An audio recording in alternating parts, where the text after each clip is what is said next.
Jamil, tem outro tema que a gente quer conversar contigo. A gente sabe que nessa quinta-feira, né, amanhã começa depois de amanhã começa o julgamento pela inelegibilidade de Bolsonaro no STF, na quinta-feira 22. Mas você traz aí como destaque também no UOL, na tua coluna, que Jair Bolsonaro também é acusado por um documento de um relator da ONU de ter ameaçado a democracia brasileira, de questionar sem provas o sistema eleitoral. E é a primeira vez que isso acontece de uma maneira explícita, né, Jamil?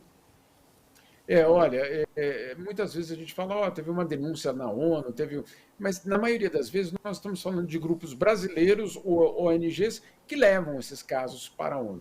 Pela primeira vez agora, de uma forma explícita, formal, eu diria registrada, um relator da própria ONU, ou seja, uma própria, dentro da própria instituição, um mecanismo dentro da própria instituição, produz um documento inteirinho, são 18 páginas, que no fundo é um grande indiciamento internacional de Jair Bolsonaro. É um documento que avalia a situação no Brasil nos últimos 4 anos, mas também no começo deste ano, agora fala do 8 de janeiro, e de uma forma muito clara, muito, eu diria, explícita e sem nenhum tipo de ambiguidade, coloca sim Bolsonaro como sendo o responsável pela ameaça, pelos ataques contra a democracia brasileira. E aí não é apenas uma questão de discurso. Ele disse isso naquele discurso, ele disse isso no outro discurso. Não. O que o documento traz é, por exemplo, um exemplo, são muitos exemplos, mas um deles, como o governo Bolsonaro desmontou todos os conselhos que existiam e que permitiam, claro, que a sociedade civil pudesse participar do debate das políticas públicas no país.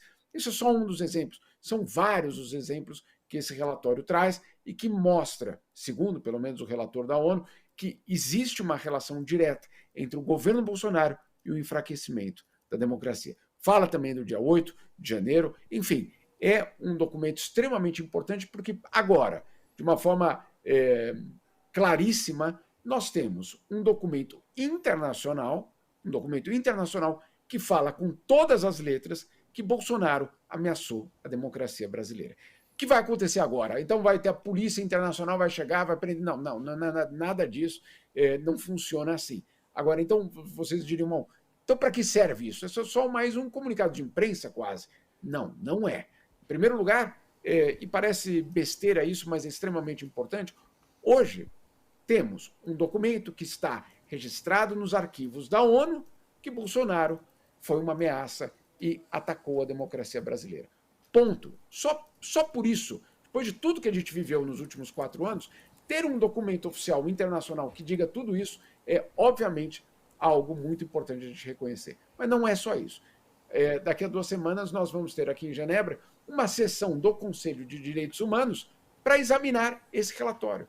Ou seja, os países do mundo inteiro vão examinar justamente um relatório que fala do comportamento de Jair Bolsonaro. Ou seja, ele vai, no fundo, passar por uma espécie de sabatina, muito pior do que uma sabatina, na verdade, é uma situação bastante constrangedora, em que todos os países vão poder opinar, vão poder falar, e essa situação vai ser colocada em debate internacional. E um terceiro ponto também fundamental, esse documento eventualmente pode ser usado, inclusive, por uma corte brasileira como peça de argumento, como já aconteceu em vários outros casos. Então, você vê, parece, não, esse é um documento lá da ONU, não tem importância nenhuma, deixa isso para lá. Não, esse documento é um registro histórico, ele abre a possibilidade de um debate internacional sobre Jair Bolsonaro e ainda ele pode alimentar, sim, argumentos das cortes brasileiras.